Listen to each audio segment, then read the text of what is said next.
Hi Alex, I am so much confused about my optional preparation. Geography syllabus is too vast, so many books. What to read, what not to read, how to proceed. Oh, yes, Martha, that's a problem. I understand because I also have geography optional.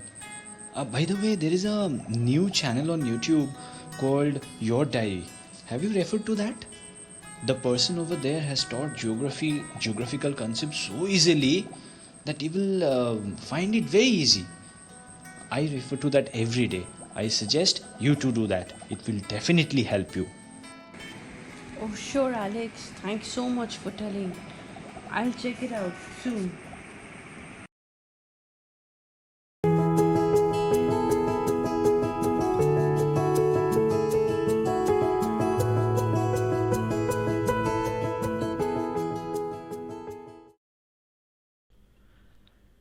Hello, friends. Hope you are doing all well. Welcome to our channel. But the name is Your Diary.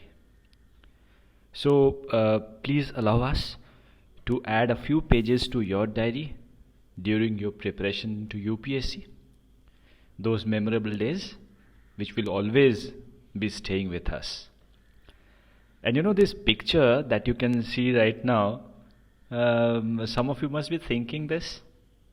Those who are beginners, or maybe those who have taken one or two attempts probably, they must be thinking that now this is that another guy and another droplet in the ocean of the lectures, right? Disgusting. But I tell you, it's not like that. We believe that it is always better to be little different than to be just little better. So this time our project is to give you something which you do not find anywhere readily. You might ask, what is that? Let's see what is that. Our channel will provide you these things. This channel will give you simplicity in life, trust me. You might ask, what is simplicity? We will give you childlike clarity of things. There are many myths about UPSC. That is a very difficult journey. You have to flip through thousands of pages, probably 5, 6, 7 books of each chapter. But it is not like that. We will give you utter simplicity. It is ultimately that one single day where you have to go and attempt questions nicely and come back. Right? We will keep that end in mind. Stephen Covey's 7 principles. One of the principles is that always keep the end in mind. We will always keep the end in mind. Number 2, in our channel we will try to give you ready-made synopsis and also ready-made diagrams. Geography will never go without diagram. So we will provide you that. We'll teach how to make beautiful diagrams out of the blue. Next, as you can already see, we will keep you in touch with every topic so that you can sleep well in the night. That is very important. We'll teach you every topic as per the weightage. And we will touch upon questions. I'll pick up questions from past years. We'll try to discuss and we will see how whatever we teach over here will gel with the questions. Ultimately, it is about answering the questions, nothing else. If you learn so many things but you cannot answer, it's of no use. And then we will discuss the funda of 5 and we will discuss the strategy of UPSC optional preparation. Right? Now, one request to all of you. While we teach, kindly get a syllabus handy. Take a printout from anywhere and keep the syllabus handy. I have given one, like a picture of the syllabus, a part of it, where you can see geomorphology here, and then you can probably see climatology and oceanography. These are the part of the syllabus of paper 1, right? You have to keep one syllabus handy. Take a printout, clean printout, right? And they say that before you start preparation, even before you read the very first page, you should know the syllabus. Okay? And if you find it very difficult, then I've already written it over here. Globe. Remember this, GLOB, globe, right? And there is a small c here. You can see it's a small c here. This c is actually climatology. Okay, this L is this L. So globe. G for geomorphology. L is climatology. O is oceanography. B, you see, it is biogeography, right? And then you will see the E. E will stand for environmental geography, right? So this is a mnemonic. Remember this, globe. And in UPSC you will use a lot of papers and all. So in Sanskrit, if you say paperam, so this is globe paperam. And if you know this mnemonic, you will know the whole syllabus, right? What is this paperam? P is perspective in human geography. You will see this chapter. The next chapter is E. E is economic geography. Then next, another P. This P I am talking about. This P is population geography. Then you can see one R. This is regional planning. Then there is one M. This is models, right? So this way you can remember the syllabus. Whenever you start with geography, remember there is globe and there is paperam, right? Okay. Factors controlling landform development. Let us break it down. There are certain landforms, right? Suppose you are sitting in Delhi. So the position of the Delhi, it is just beneath the Himalayan mountains, right? Starting of the plain, okay, right? In the west there is Aravalli. In the east there is vast Gangetic plain up to the Bengal or maybe Assam. So these are the landform. If you come southwest of Delhi little bit, then you will get into Rajasthan, which is a desert. If you come extreme south from Delhi, you might find the Deccan Plateau, right? So you can see that there are Himalayan mountains, huge high fold mountains. There is a desert close by. There is a Gangetic plain. There is a Deccan Plateau. So these are the landforms, different landforms, right? This chapter, this topic is asking the factors that controls the landform development. See, what everything boils down to is 3 points. Number 1, you must know this thing, geologic structure. Number 2, geomorphic processes. Number 3, several endogenetic and exogenetic processes. So whenever you see different landforms, you always have to remember these 3 points. That these landforms were created because of 3 different reasons. One is geologic structure. Number 2, geomorphic processes. Number 3, endogenetic and exogenetic processes. That's it. And then the next trick is to use these terms judiciously into your answer, right? Now let us get into little detail. What is the meaning of geologic structure? It is written over here. Geologic structure means the rock features. The surface of the earth is nothing but different rocks. So geologic structure means rock features.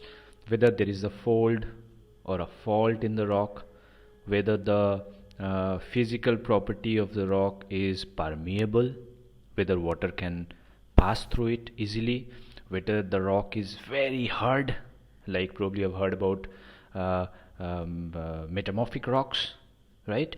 Or maybe the rock is very soft, like the sedimentary rocks, okay? So you will get to know about the names of different rocks. So the physical and the chemical properties of the rocks, or if inside a rock there is a fault, so it will be susceptible to damage, right? Already in a rock there is a crack. If I hit it with a hammer, it will break along that fault line, that crack line. So this point is telling that what kind of landform will develop, that depends on the geologic structure of the rock feature, right?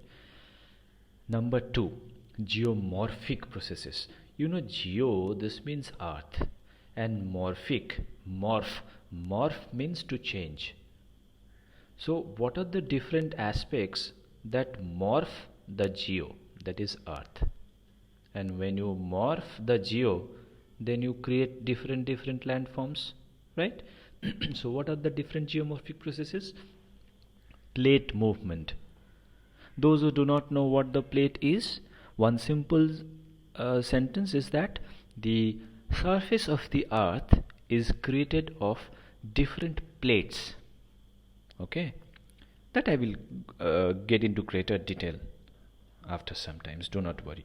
The surface of the earth, the crustal surface of the earth, do not ask the surface means the grassland or the pitch road or maybe my house, not that surface, the crustal surface. If you take away all these layers, the ultimate crustal surface of the earth, that is divided into several plates, major plates, minor plates, etc. Now another geomorphic process is isostasy, that also I will explain to you what is it, right? Then there is something called climatic factors, right? Climatic factors mean in some places there will be a lot of rainfall. Let's say Mawsimram in Meghalaya, maximum precipitation we find there. And there is this Thar desert in the northwestern India, where we have semi-arid landscape, almost no rainfall, right? So these are the factors which help in landform development. The third one is several endogenetic and exogenetic forces. See, there are different forces. Some are called endogenetic, that is they originate endo, that is from inside the earth, and there are certain exogenetic forces that acts from outside the earth surface, right? Now what are these forces? I gave one example, say orogenetic or mountain building force. Okay, some of the forces, they build the mountains over the earth surface, so those forces are called orogenetic. We will go into greater detail. So what is your job is that just remember, landform development is done by geologic structure, geomorphic processes, and endogenetic and exogenetic processes. That's it. Now see, we have already seen endo and exogenetic processes. Now we will discuss about these forces in little bit detail, because these are important things, endogenetic and exogenetic force. Let's see. See, the endogenetic and the exogenetic forces, they are earth moving forces. Why they are earth moving forces? I've already told you. If this is the earth surface, I already told you these are divided into several plates. Now somehow these plates will be deformed, and once you deform them, they will turn into, somewhere they'll turn into mountains, somewhere they'll turn into plateau, etc. How? You have to apply forces, right? If you do not apply forces, then how will it get folded up? So those forces are divided into two categories. I'm speaking about these forces. One is endogenetic, if the force is coming from inside the earth, and one is exogenetic if it's coming from outside. Now endogenetic forces are divided into two different categories. One is diastrophic force, one is catastrophic force. We know catastrophic force means which is devastating, sudden, instantaneous, like you all know, earthquake, right? And there is diastrophic force, meaning slow forces. This diastrophic forces again is divided into two different categories. One is horizontal force, one is vertical force. Horizontal force has another nickname called orogenetic force. Now this oro or oros means mountain, genetic, that is genesis, means birth or formation. So oros genesis, that means this horizontal force gives rise to mountains. Okay, and there is another called vertical. This is vertical diastrophic forces, that has another nickname called aperogenetic, Now this eperos means continent, and genesis means giving birth or forming. So a beautiful differentiation you have to remember, that orogenetic force will give rise to mountain, that is oros. Okay, so when the diastrophic force is orogenetic in nature or horizontal in nature, that is this way they are acting, horizontal, you see, then it will form the mountain. Very common sense. You do not need to think anything, that when you push horizontally from to opposite direction, it will form a mountain. We have all have seen on the bed sheets, right? Push it from two different sides, it will form folds, mountains, right? And there is something called vertical force, that is eperogenetic. Okay, so if there is a landform and if you push it from here, it has been seen that it will be like this. So it will form a continent kind of thing, right? We'll go into greater detail. Remember this. Now, most important thing, horizontal force, that is orogenetic force, is again divided into tensional force and compressional force. You remember this? You have to remember this chart. If you remember this chart somehow in the morning, just look at it every day for 30 seconds, you will remember it. This will go a long way in helping you understanding all the concepts. So see, tensional force will give rise to two kind of landform. One is fracture and another one is faulting. I have given a picture also, a diagram. See, this is a rock and there is a fracture. Fracture you all see in your walls, in the in your house. Sometimes it develops fractures. It is exactly that thing. And when the two sides of this fractured rock gets displaced, then we say that it has been faulted, or a faulting has taken place, right? See, this is the crack and it has gone upward, it has come downward, so there is a faulting. And if the force is of compressional in nature, compress, you understand, it is pushing towards each other. So if it is the compressional in nature, then there will be two kind of landform. One is warping and one is folding. I have given the diagram here. You see, this was the landform. You have given compressional force from two different sides, so it has upwarped a little bit, right? And also, if this horizontal force is too severe, it will be, there will be folding. Okay, so now let us see. And also you see on the right hand side the exogenetic force. Exogenetic force, that is the outside force, will cause two types of phenomenon. One is called weathering and one is called erosion. Okay, now see, there is a little food for thought. See, whenever you take any optional, be it sociology, be it geography, maybe anthropology, whatever, the magic wand in UPSC preparation is the keywords, right? So you have to always remember, when you are writing an answer, the answer should look like geography. I know you are an English honors student, I know you are a history background student, you have studied humanities, or maybe you are a mathematician, but when you are writing UPSC optional paper in geography, you have to feel like a geographer. Now what do I mean by that? See, when I'm explaining to you exogenetic process and I'm writing that there is something called weathering and there is something called erosion, both means decay or disintegration of the rock, right? But when you will write the answer, when you will use the term weathering or the erosion, then your answer should be like this. Let me give an example. When you will be writing about weathering, you should write like this, that weathering is the final effect of all the subaerial processes that cooperate in bringing about the decay and disintegration of rocks. In weathering, no large-scale transportation of the loosened product or regolith is involved. You understand what it means? It said that if there is a stone and if weathering happens of the external forces, then it will disintegrate and it will fall here, right? But these materials, these loosened and decayed materials, they will not be transported.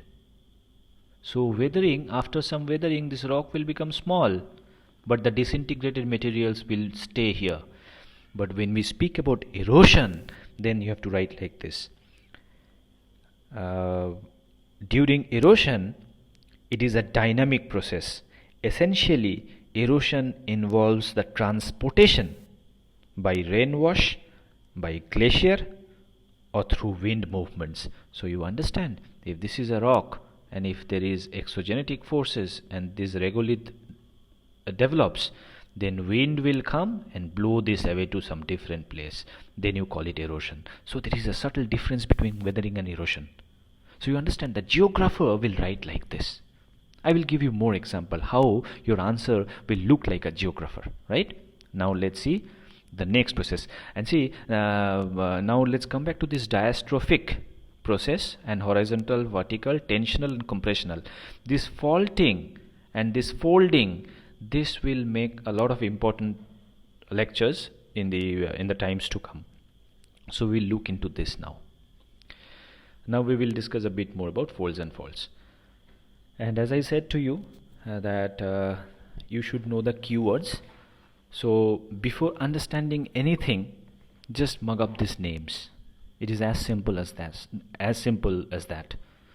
See, monoclinal, isoclinal, recumbent, overturned, plunge and nappy.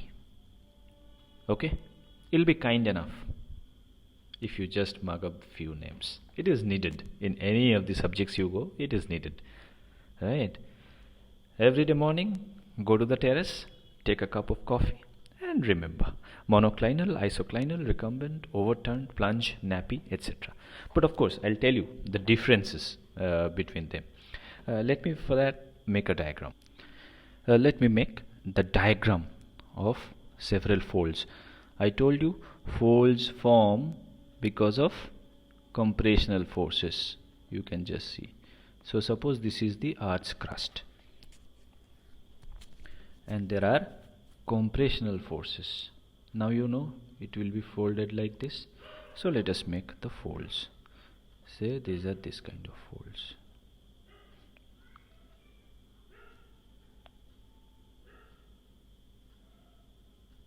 Right. Now you can question me that why these different kind of folds. Look, this is nature, right? The forces will vary, there'll be different kind of forces, the rocks will be different, so there'll be different kinds of folds, right? And because of that only we have so many names. Now see, this is the crust, the top level. Now for beautifying the diagram, you make another level and you make this kind of, because you know these are the rock beds. Rocks are not similar everywhere, right? Now I will try to define. See, when the limbs of the folds are inclined uniformly, that is called symmetrical. You see, absolutely symmetrical. This is also absolutely symmetrical, both sides. But is this symmetrical? No, right? So this is asymmetrical. Is this symmetrical? No, right? So this is another asymmetrical. Is this symmetrical? No, this is another asymmetrical. Now let us define one thing. If we go for this one, monoclinal, what is the meaning of monoclinal? Monoclinal folds are those folds in which one limb inclines moderately with a regular slope while the other limb inclines steeply at right angle. So isn't it monoclinal? See, this is right angle, right? And the other slope is having a regular slope. So this kind of slope is called monoclinal. That means mono means one side is heavily inclined. So this is monoclinal. Now if I try to define isoclinal, right? Isoclinal folds are formed when the compressive forces are so strong that both the limbs of the fold become parallel but not horizontal. So if I go by the definition, isn't it isoclinal? They're saying both the limbs are parallel. It was like this, but the compressional force is so strong that it has tilted it this way. But these two limbs are not horizontal. That means if they become like this, you will not call them isoclinal. In isoclinal, both the limbs will be parallel to each other. Parallel, but not horizontal, right? So this is isoclinal. Now there is another term called recumbent. You might ask, buddy, what is recumbent fold? See, recumbent folds are formed when compressive forces are so strong that both the limbs become parallel as well as horizontal. Right? So what I made here, this is a recumbent fold. Now you can see the differences between isoclinal and recumbent. Right? Now let's say there is something called nappy. This one, nappe. This is very important. This is when both the limbs of a recumbent fold are parallel and horizontal due to further increase in the continuous compressive force. One limb of the recumbent fold slides forward and overrides the other fold. So when this is already recumbent and the compressive forces are increasing, then probably one side will overturn on the other side. Something like this. It is very difficult to draw. So you understand, I have made this chart in the ascending order of force. Least force, more compressive force, and ultimately there is something called nappy. Right? So I hope you understand what is that.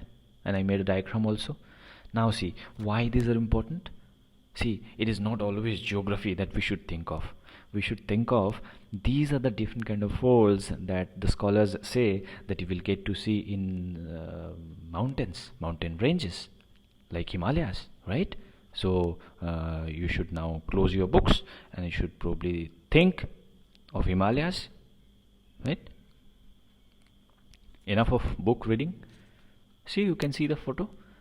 See, these are the folds. All the folds you can see here. You will see thousands of monoclinal, recumbent, isoclinal, nappy, plunge, closed fold, many things. So this is the complex nature of the Himalaya, right? Our understanding ends here. You just mug up those names, mug up the definitions, that's it, and put into your answer to beautify it.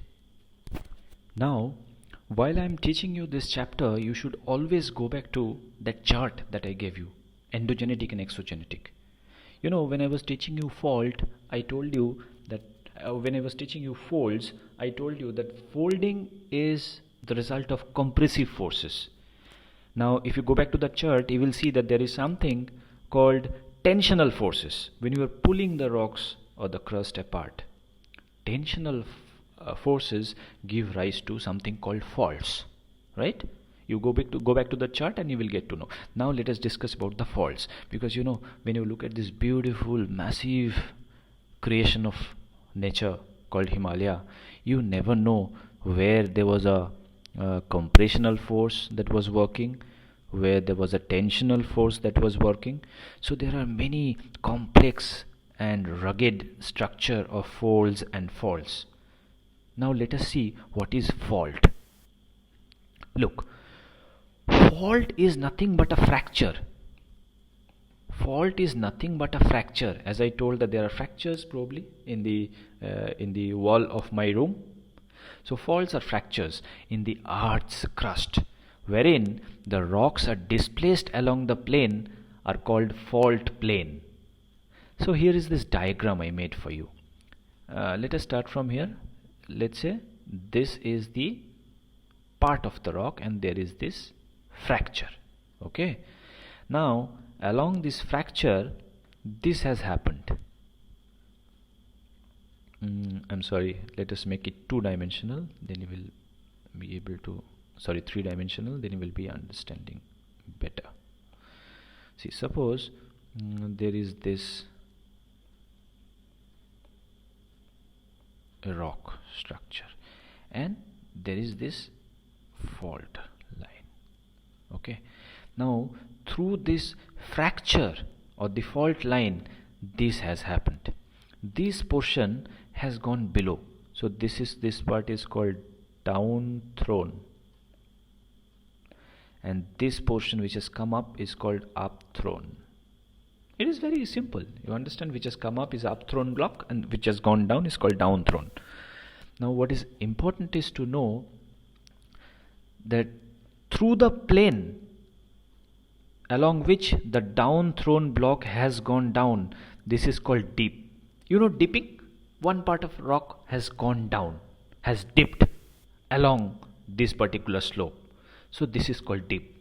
Dip can be defined like this. Say in the northern face of Himalaya, northern slope of Himalaya, something has gone down. So you will see that there is a dip of 60° north. Now what is this degree? Degree is this angle. So this dip angle, let's say 80° dip angle. So we will say that the dip is 80° north if this is north, right? And another thing is that the direction of the dip is always at right angle to the strike. This line is called strike.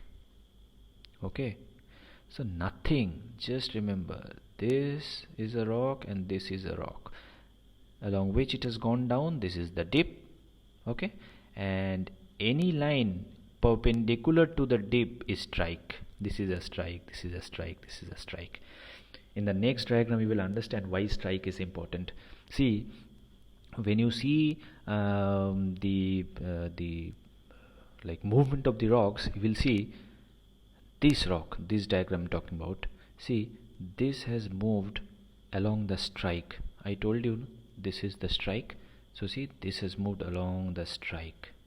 So this is also called strike slip fault. Strike slip fault. Okay, and this has gone down the dip, so this is called dip slip fault.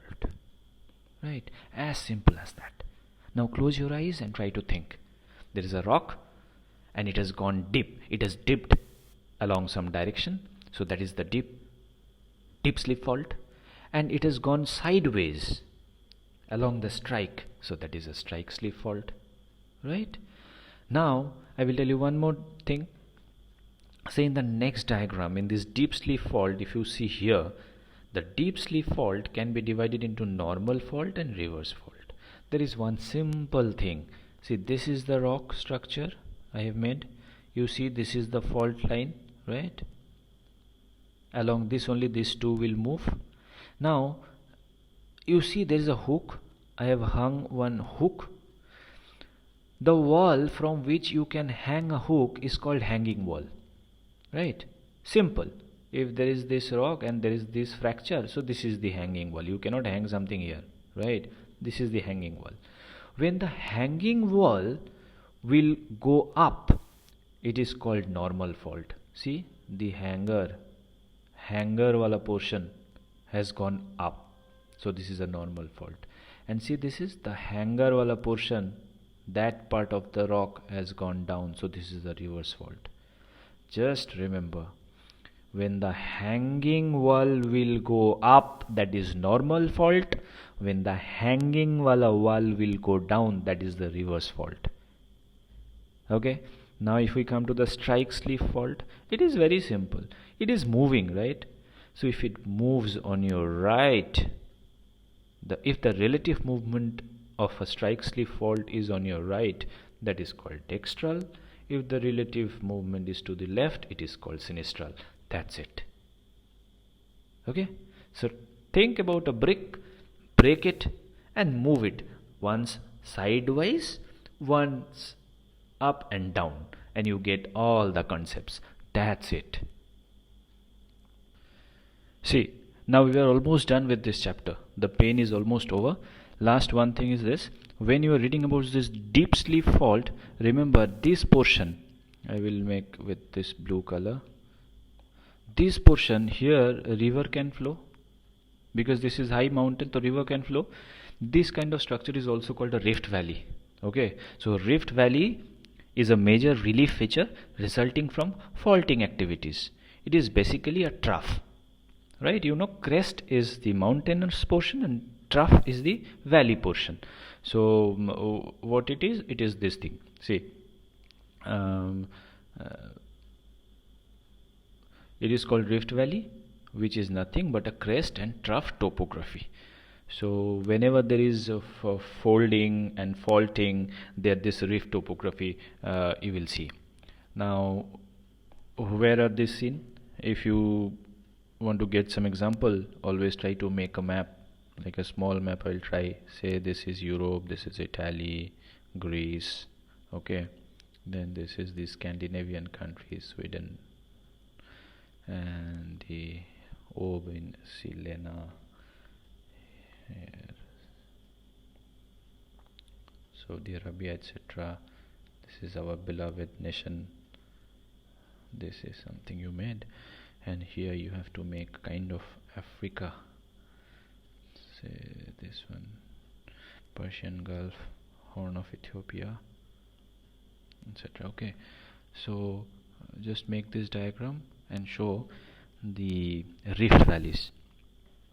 First you show the Rhine, the river Rhine, which flows from, say, Switzerland to North Sea. This is North Sea, from Switzerland to North Sea, Rhine. This Rhine, they say, they flow through the rift valley. Rhine will flow from Switzerland to North Sea via the nations like Germany and Netherlands. And what are the rift valleys? The mountains beside. One is Vosges mountain, say there is a Vosges mountain, and say the other side is a Black Forest mountain. Okay, so you understand, right, what I am telling you? I am telling this is Vosges, and say this is Black Forest. This is Vosges, this is Black Forest, Vosges, Black Forest, and in between there is Rhine river, right? So this is a kind of deep sleeve fault, and beach mein se Rhine river. Now if you say another good example, the best example is the Narmada. Here it flows through Tapi, they flow through the rift valley of Satpura and Vindhya.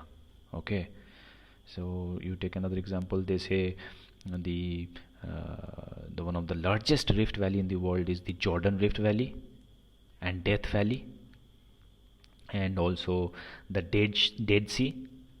Okay, all this is the example. And the longest rift valley in this world is the Jordan River Valley through the Red Sea basin to Zambezi Valley. So this is the this one.